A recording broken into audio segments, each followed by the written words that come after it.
Um átomo é formado quase completamente por espaço vazio. Toda a sua massa se deve ao diminuto núcleo central. O espaço que o rodeia estende-se até uma distância de cerca de 10.000 vezes o diâmetro do núcleo e é ocupado por uma mão cheia de eletrões, 6, por exemplo, no caso do átomo de carbono. O vazio extranuclear é, porém, a sede da personalidade de um elemento.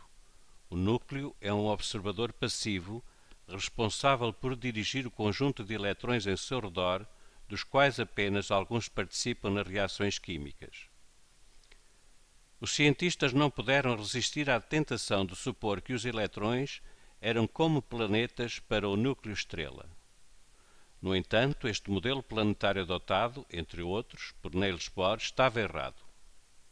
A verificação de que os eletrões não são apenas partículas no sentido comum, mas possuem também um caráter ondulatório intrínseco, permite atribuir-lhes um caráter duplo que implica que seja totalmente inapropriado visualizar os eletrões como partículas em órbitas bem definidas.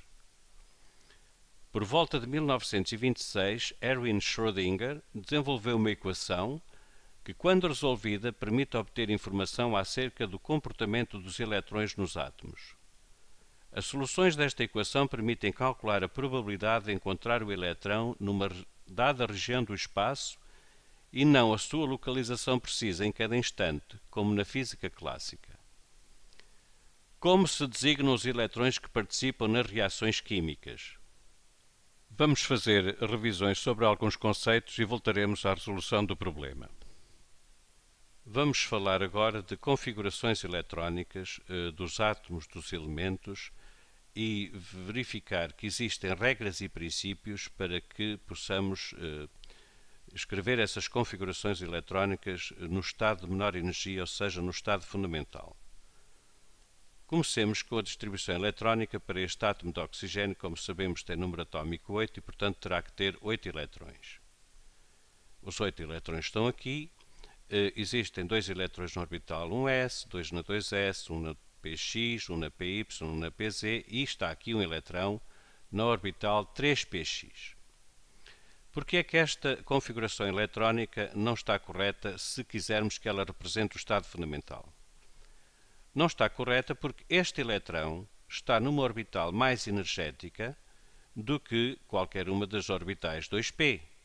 O que quer dizer que, como elas ainda não estão preenchidas, este eletrão pode muito bem estar numa das orbitais p, aliás 2p, aqui representadas. Ou seja, de acordo com o princípio da energia mínima, quando se faz a distribuição eletrónica, devem-se colocar os eletrões nas orbitais de menor energia. Repare-se que da esquerda para a direita nós temos orbitais cada vez com maior energia. Portanto, este eletrão está mal colocado para uma configuração eletrónica no estado fundamental. Esta configuração, se se referisse a um átomo num estado excitado, estaria correta, mas para o estado fundamental este eletrão terá que baixar aqui para uma das orbitais 2p. Ou seja, com esta configuração agora, sim, está respeitado o princípio da energia mínima. Porquê? Porque todas as orbitais de menor energia estão preenchidas. E não existem eletrões em orbitais de maior energia, estando outras com menor energia por preencher.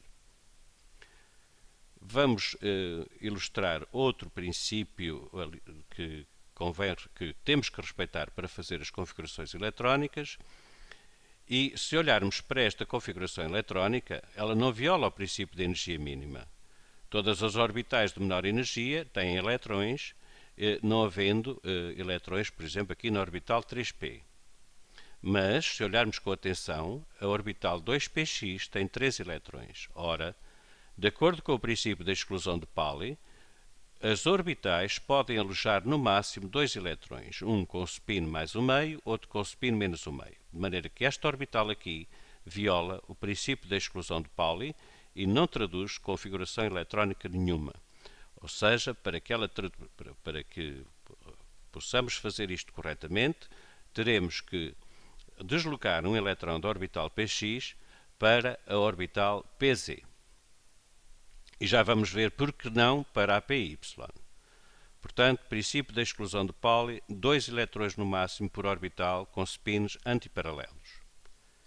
Suponhamos agora esta configuração eletrónica e vamos ver porque é que ela está incorreta. Nós estamos aqui a fazer a distribuição eletrónica nesta orbital, nestas orbitais, aliás, que têm todas a mesma energia, 2px, 2py, 2pz. Mas repare-se que temos a 2px completa, a 2py completa e a 2pz vazia. De acordo com a regra de Hund, quando estamos a fazer o preenchimento de orbitais com a mesma energia, repare-se o que eu estou a dizer, orbitais com a mesma energia, neste caso será a 2px, 2py, 2pz, não a 2s, porque muito embora esteja no mesmo nível, ela é menos energética em átomos polieletrónicos do que a 2px, 2py, 2pz, e, portanto, quando estamos a fazer o preenchimento de orbitais com a mesma energia, teremos que primeiro colocar um eletrão em cada uma das orbitais e só depois é que vamos colocar os restantes nas orbitais que já têm um eletrão. Ou seja, não está correto ter aqui a orbital PZ vazia quando temos a orbital 2py com 2 eletrões e a 2px com 2 eletrões. Então, como é que ficaria correto? Ficaria correto colocar um eletrão primeiro em cada uma das orbitais com a mesma energia e só depois proceder ao emparelhamento, de maneira que esta configuração eletrónica respeita a regra de Hund, respeita o princípio da exclusão de Pauli e respeita o princípio da energia mínima. Portanto, muito cuidado quando se fazem distribuições eletrónicas dos átomos dos elementos no estado fundamental, que temos que obedecer ao princípio da energia mínima, ao princípio da exclusão de Pauli e à regra de Hund. Comecemos então por representar a configuração eletrónica, por exemplo, dos átomos de sódio no estado fundamental. O sódio tem número atómico 11, portanto os eletrões distribuem-se deste modo pelas orbitais, respeitando os princípios e regras que acabamos de ver, e termina com o eletrão na orbital 3s. Na notação de Lewis, nós representamos o elemento químico unicamente com os eletrões de valência. Neste caso temos o sódio, aqui uma pinta, ou podia ser uma cruz, a representar exatamente este eletrão aqui do último nível, portanto o eletrão da camada de valência. Representemos também a configuração eletrónica do cloro no estado fundamental.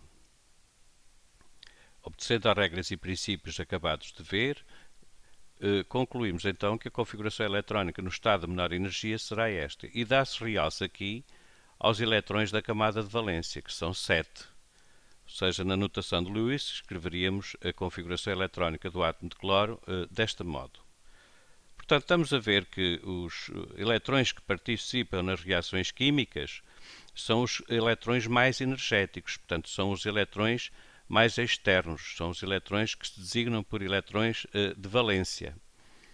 Porque os que são mais internos são eletrões com menor energia e, portanto, para que eles participem nas reações químicas é necessário fornecer aos elementos químicos, aos átomos, mais energia para que isso aconteça.